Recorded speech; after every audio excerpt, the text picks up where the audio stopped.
ಬೆಂಗಳೂರಿನಲ್ಲಿ ಆಹಾರ ಇಲಾಖೆ ಅಧಿಕಾರಿಗಳಿಂದ ದಾಳಿ ನಡೆಸಲಾಗಿದೆ. ಆಹಾರ ಸುರಕ್ಷತಾ ಅಧಿಕಾರಿಗಳು ಫೀಲ್ಡ್ಗೆ ಇಳಿದು ತಪಾಸಣೆ ಮಾಡ್ತಾ ಇದ್ದಾರೆ. ಆಹಾರ ಪೂರೈಕೆ ಗೋದಾಮಿನ ಮೇಲೆ ದಿಢೀರ್ ಅಂತ ದಾಳಿ ಮಾಡಿದ್ದಾರೆ. ನಿನ್ನೆ ಹಲವಾರು 5 ಸ್ಟಾರ್ ಹೋಟೆಲ್ಗಳ ಮೇಲೆ ದಾಳಿ ಮಾಡಿದಂತಹ ಅಧಿಕಾರಿಗಳು ಇವತ್ತು ಆಹಾರ ಪೂರೈಕೆ ಗೋದಾಮುಗಳ ಮೇಲೆ ದಾಳಿ ನಡೆಸಿದ್ದಾರೆ.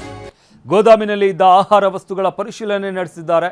ಬೊಮ್ಮನಹಳ್ಳಿಯ ಫುಡ್ ಸಪ್ಲೈ ಗೋದಾಮಿನಲ್ಲಿ ತಪಾಸಣೆ ನಡೆಸಲಾಗಿದೆ.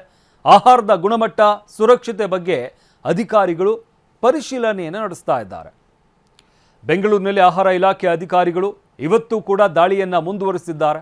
ಆಹಾರ ಸುರಕ್ಷತಾ ಅಧಿಕಾರಿಗಳು ಫೀಲ್ಡ್ಗೆ ಇಳಿದು ತಪಾಸಣೆಯನ್ನು ಮಾಡ್ತಾ ಇರುವಂಥದ್ದು. ಗೋದಾಮುಗಳ ಮೇಲೆ ದಾಳಿಯನ್ನು ನಡೆಸಿದ್ದಾರೆ. ಇವತ್ತು ಆಹಾರ ಪೂರೈಕೆ ಮಾಡುವಂತಹ ಗೋದಾಮುಗಳು, ಅಲ್ಲಿರುವಂತಹ ಸ್ಟಾಕ್ಗಳೇನಿದ್ದಾವೆ, ಗೋದಾಮಿನಲ್ಲಿ ಇದ್ದಂತಹ ಆಹಾರ ವಸ್ತುಗಳ ಪರಿಶೀಲನೆಯನ್ನು ಮಾಡಿದ್ದಾರೆ.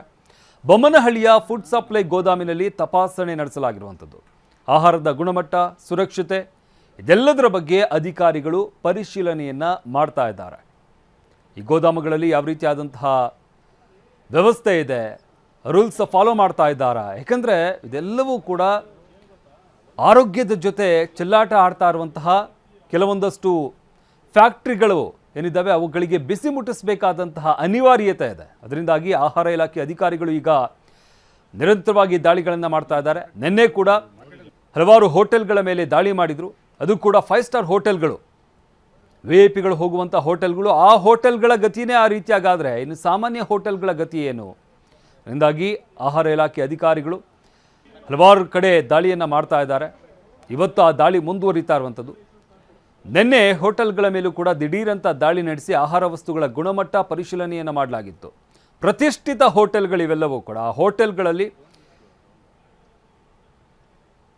ಎಕ್ಸ್ಪೈರಿ ಆಗಿದ್ದಂಥ ವಸ್ತುಗಳು ಎಲ್ಲವೂ ಕೂಡ ಪತ್ತೆಯಾಗಿತ್ತು. ಈ ಬಗ್ಗೆ ಮತ್ತಷ್ಟು ಮಾಹಿತಿ ನೀಡ್ತಾರೆ ನಮ್ಮ ಪ್ರತಿನಿಧಿ ವಿನಯ್. ನಮ್ಮ ಜೊತೆ ನೇರ ಸಂಪರ್ಕದಲ್ಲಿ ಜಾಯ್ನ್ ಆಗ್ತಾ ಇದ್ದಾರೆ. ವಿನಯ್, ಗಮನಿಸ್ತಾ ಇದ್ದೀವಿ ನಿನ್ನೆ ಕೂಡ ಹಲವಾರು ಪ್ರತಿಷ್ಠಿತ ಹೋಟೆಲ್ಗಳ ಮೇಲೆ ಆಹಾರ ಇಲಾಖೆ ಅಧಿಕಾರಿಗಳು ದಾಳಿ ನಡೆಸಿದ್ರು. ಇವತ್ತು ಆ ಒಂದು ದಾಳಿ ಮುಂದುವರಿತಾ ಇದೆ ಅಂತ ಹೇಳಲಾಗ್ತಾ ಇರುವಂಥದ್ದು. ಹಾಗಾದ್ರೆ ಇವತ್ತು ಎಲ್ಲೆಲ್ಲ ದಾಳಿ ಮಾಡಿದ್ದಾರೆ, ಏನೆಲ್ಲ ಪತ್ತೆಯಾಗಿದೆ? ಶಮಂತ, ನಿನ್ನೆ ಕೂಡ ಆಹಾರ ಇಲಾಖೆ ಅಧಿಕಾರಿಗಳು ಪ್ರಮುಖ ಬೆಂಗಳೂರಿನ ಪಂಚತಾರ ಹೋಟ್ಲುಗಳ ಮೇಲೆ ದಾಳಿಯನ್ನು ನಡೆಸಿದ್ರು. 26 ಹೋಟ್ಲುಗಳ ಮೇಲೆ ದಾಳಿಯನ್ನು ಮಾಡಿ ಸಾಕಷ್ಟು ಅನ್ಸೇಫ್ ಇರುವಂತಹ ಫುಡ್ಗಳನ್ನು ಜಪ್ತಿಯನ್ನು ಮಾಡಿ ಸಾಕಷ್ಟು ಪ್ರಮಾಣದಲ್ಲಿ ಅವಧಿ ಮೀರಿದಂತಹ ಆಹಾರ ಪದಾರ್ಥಗಳನ್ನು ವಶಪಡಿಸಿಕೊಂಡು ಕೆಲವೊಂದಿಷ್ಟು ಲ್ಯಾಬ್ಗೆ ಟೆಸ್ಟ್ಗೆ ಒಳಪಡಿಸಿ ಅವ್ರ ಮೇಲೆ ಸೂಕ್ತ ಕಾನೂನು ಕ್ರಮಕ್ಕೆ ಕೂಡ ಮುಂದಾಗಿರುವಂಥದ್ದು. ಸಾಕಷ್ಟು ಹೋಟ್ಲುಗಳಲ್ಲಿ ಈಗಾಗಲೇ ಕಂಡು ಬಂದಿರುವಂತಹ ಕೆಲವೊಂದಿಷ್ಟು ನಿಯಮ ಉಲ್ಲಂಘನೆ ವಿರುದ್ಧ ನೋಟಿಸ್ ಕೂಡ ಕೊಡ್ತಾ ಇದ್ದಾರೆ. ಇವತ್ತು ಕೂಡ ಆಹಾರ ಇಲಾಖೆ ಅಧಿಕಾರಿಗಳು ಸಾಕಷ್ಟು ಭಾಗಗಳಲ್ಲಿ, ಅದರಲ್ಲೂ ಪ್ರಮುಖ ಈ ರಾಜಧಾನಿಯ ಜನರು ಎಂಜಾಯ್ ಮಾಡ್ಕೊಂಡು ತಿನ್ನುವಂತಹ ಬ್ರ್ಯಾಂಡೆಡ್ ಫುಡ್ಗಳೇನಿದಾವಲ್ಲ, ಹೋಟ್ಲುಗಳೇನಿದಾವಲ್ಲ, ಅವುಗಳ ಮೇಲೆ ಕೂಡ ದಾಳಿಯನ್ನು ಮಾಡ್ತಾ ಇದ್ದಾರೆ.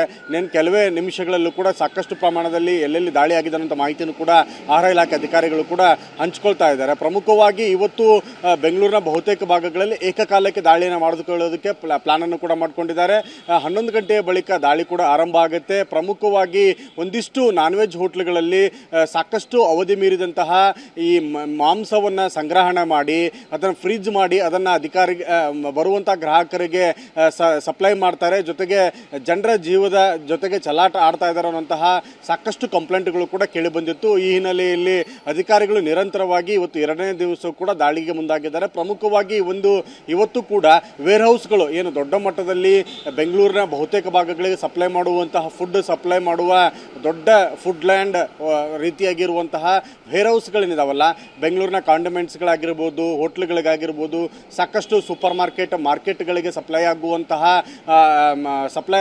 ಸ್ಥಳಗಳಿಗೂ ಕೂಡ ಭೇಟಿ ನೀಡಿ ಆ ಒಂದು ವೇರ್ ಹೌಸ್ಗಳಲ್ಲಿ ಯಾವ ರೀತಿಯಾಗಿ ನಿಯಮಗಳನ್ನು ಉಲ್ಲಂಘನೆ ಮಾಡ್ತಾ ಇದ್ದಾರೆ, ಆಹಾರ ಪದಾರ್ಥಗಳ ಸಂರಕ್ಷಣಾ ನಿಯಮವನ್ನು ಪಾಲನೆ ಮಾಡ್ತಾ ಇದ್ದಾರಾ ಇಲ್ವಾ, ಅವಧಿ ಮೀರಿದ ಪದಾರ್ಥಗಳಾಗಿರ್ಬೋದು ಮತ್ತು ಪ್ಯಾಕ್ಡ್ ಫುಡ್ಗಳನ್ನು ಯಾವ ರೀತಿಯಾಗಿ ಇವರು ಅವಧಿ ಮೀರಿದರೂ ಕೂಡ ಅದನ್ನು ತಮ್ಮ ವೇರ್ ಹೌಸ್ಗಳಲ್ಲಿ ಇನ್ನೂ ಇಟ್ಕೊಂಡಿದ್ದಾರೆ, ನಿಯಮ ಉಲ್ಲಂಘನೆ ಮಾಡಿಕೊಂಡು ಜನರಿಗೆ ಯಾವ ರೀತಿಯಾಗಿ ಆರೋಗ್ಯದ ಮೇಲೆ ಸಾಕಷ್ಟು ವ್ಯತಿರಿಕ್ತ ಪರಿಣಾಮವನ್ನು ಉಂಟು ಮಾಡ್ತಾ ಇದ್ದಾರೆ ಅನ್ನೋಂಥ ಅಂಶಗಳನ್ನು ಪರಿಗಣನೆಗೆ ತೆಗೆದುಕೊಳ್ತಾ ಇದ್ದಾರೆ. ಈಗಾಗಲೇ ಆರೋಗ್ಯ ಸಚಿವ ಯುಟಿ ಖಾದರ್ ಕೂಡ ಈ ಒಂದಿಷ್ಟು ಆಹಾರ ಪದಾರ್ಥಗಳು, ಯಾಕೆಂದರೆ ಮನುಷ್ಯನ ಜೀವನ ಶೈಲಿ ಮತ್ತು ಆಹಾರ ಏನಿದೆ ಇದು ಪ್ರಮುಖವಾದಂತಹ ಕಾರಣ ಆಗ್ತಾ ಇದೆ ಇವತ್ತಿನ ಸಾಕಷ್ಟು ಅನಾರೋಗ್ಯದ ಸಮಸ್ಯೆಗಳಿಗೆ, ಗಂಭೀರವಾದಂಥ ಸಮಸ್ಯೆಗಳಿಗೆ. ಹೀಗಾಗಿ ಆಹಾರ ಮುಖ್ಯ ಅನ್ನೋಂಥ ಕಾರಣಕ್ಕಾಗಿ ಆಹಾರಗಳ ವಿರುದ್ಧ ಮತ್ತು ಆಹಾರ ಪದಾರ್ಥಗಳ ವಿರುದ್ಧ, ಹೋಟ್ಲಲ್ಲಿ ತಯಾರಾಗುವಂಥ ಆಹಾರಗಳ ವಿರುದ್ಧ ದೊಡ್ಡ ಮಟ್ಟದಲ್ಲಿ ಒಂದು ಸರಣಿಯಾಗಿ ದಾಳಿಯನ್ನು ಕೂಡ ಶುರು ಮಾಡಿರುವಂಥದ್ದು. ಜೊತೆಗೆ ಈ ಹೋಟ್ಲುಗಳು ಏನಿದಾವಲ್ಲ ಇವು ತೆಗೆದುಕೊಳ್ಳದಿರುವಂಥ ನಿಯಮಗಳು ತಮ್ಮ ವ್ಯಾಪ್ತಿಯಲ್ಲಿ ಏನು ಈ ಫುಡ್ನ ತಯಾರು ಮಾಡುವಂಥ ಕಿಚನ್ಗಳಲ್ಲಿ ಒಂದಿಷ್ಟು ಸ್ವಚ್ಛತೆಗಳನ್ನು ಕಾಪಾಡಿಕೊಳ್ಳೋದಿಲ್ಲ.